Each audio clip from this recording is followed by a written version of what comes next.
হাসিনা সরকারের সাবেক সমাজ কল্যাণ মন্ত্রী নুরুজ্জামান আহমেদের জামাই বর্তমান স্থলবন্দরের চেয়ারম্যান জিল্লুর রহমান।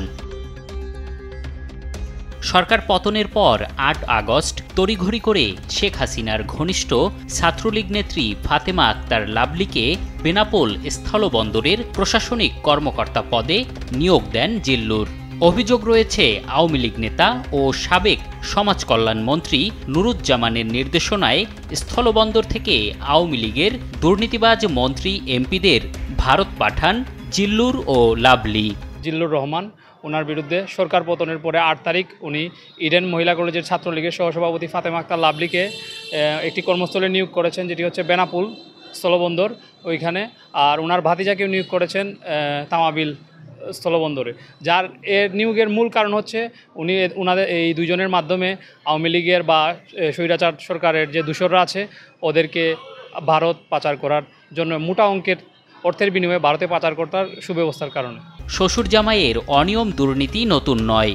সুনামগঞ্জে মসজিদ মাদ্রাসার আড়ালে করতেন জমি দখল।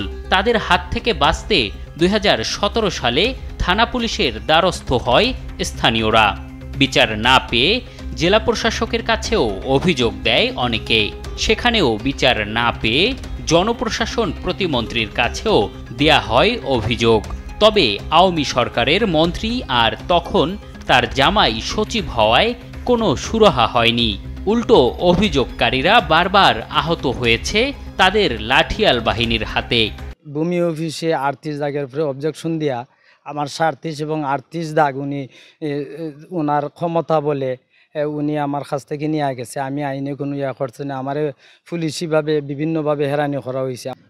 এলাকার ওনার ভাই বাতিজা একটা বাহিনী গঠন করিয়া লাঠিয়াল একটা বাহিনী গঠন করার মাধ্যমে এই জায়গাটা সত্রকের জায়গা হই আরও অসহায় বিধবা মহিলা আছে, ওনাদের জায়গা সহ এই জায়গাটা জোর হইয়া দখল করে নিয়ে গেছে। ওনার প্রভাবে কেউ কথা হইতে পারছে না। তখন ওনার শ্বশুর আসলে আওয়ামী লীগের মন্ত্রী, উনি প্রশাসনিক কর্মকর্তা ছিল, একজন ডিসি ছিল। এই ডিসি থাকাকালীন সময় উনি জোর খাটাইয়া একদিকে ওনার প্রশাসনিক ক্ষমতা, একদিকে আওয়ামী লীগ, স্থানীয় আওয়ামী লীগ ওনার লোক আছে, আর শ্বশুরের প্রভাব খাটাইয়া এই জায়গাটা জোর করে নিয়ে গেছে। ওনার শ্বশুরের লোকে মন্ত্রী ছিল, আমরা কিছু করতে পারছি না। আমরা বিভিন্ন ধরনের হ্যারাসমেন্ট করাইছি। উনি বহুত জায়গা হল কী করছে, মানুষের লুটা নিছে, আমার জায়গাও নিছে। এখন ওনার কাছে আছে আমার জায়গা।